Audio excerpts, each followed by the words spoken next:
बाहर जा रहा हूँ। यह सुनते ही देवेन ने खुशी से हाँ में सिर हिलाया और बोला, हाँ चलेगा चिराग जी, कोई दिक्कत नहीं है। उधर जब देवेन ने चिराग से बात की तब इधर अभिनव और अनन्या भी खाना खाकर बाहर आ चुके थे।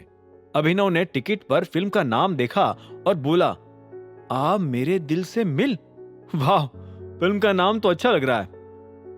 दादाजी ने छांटकर हमारे लिए लव स्टोरी निकाली है ताकि इससे पहले कि अभिनव अपनी बात आगे कह पाता, अनन्या ने कहा, अभिनव, मैं तुम्हारे साथ फिल्म देखने नहीं चल पाऊंगी।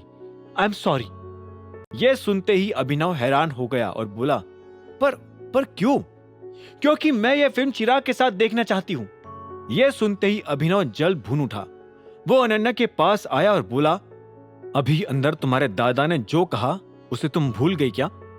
मुझे सब कुछ याद है, फिर भी मैं फिल्म चिराग के साथ ही देखना पसंद करूंगी, अनन्या ने कहा और अभिनव से मुंह फेर कर खड़ी हो गई। अभिनव को लगा कि अनन्या उसकी बेइज्जती कर रही है।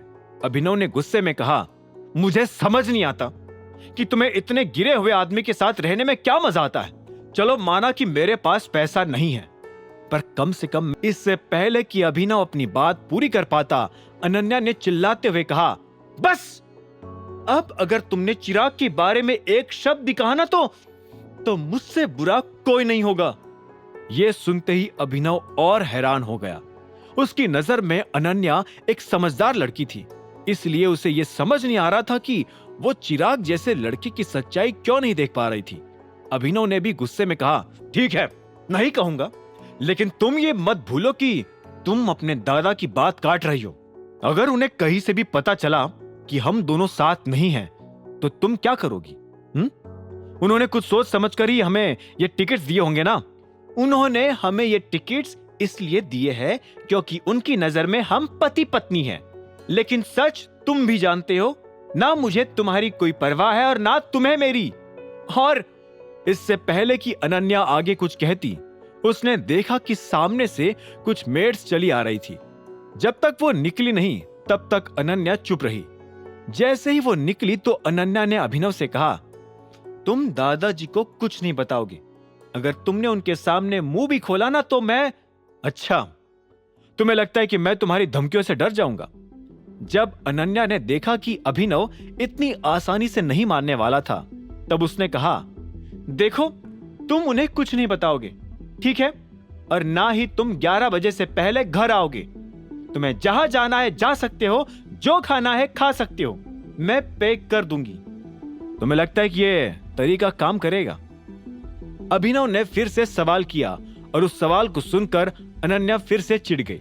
उसने झल्लाते हुए कहा, ओह, बिल्कुल करेगा अभिनव, बिल्कुल करेगा।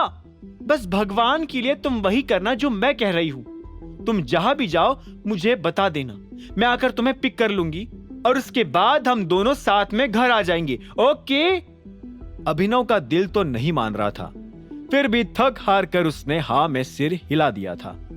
अचानक से उसे कुछ सूझा और उसने अनन्या से कहा, पर तुम कहा, this is none of your business अभिनव।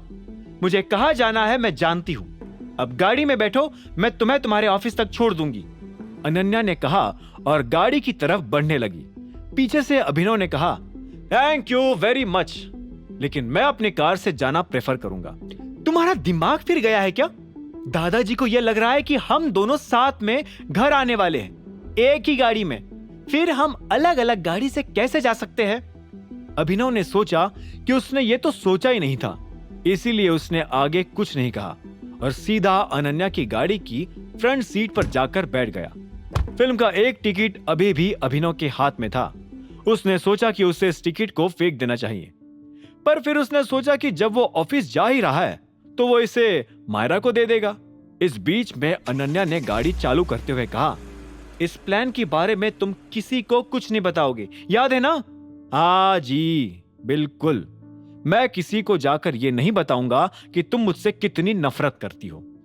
आगे की कहानी जानने के लिए देखें अगला एपिसोड सिर्फ पॉकेट एफएम के यूट्यूब चैनल पर, और द रिटर्न ऑफ टाइगर के सारे एपिसोड्स को सुनने के लिए डिस्क्रिप्शन में दी लिंक से डाउनलोड करें पॉकेट एफएम ऐप।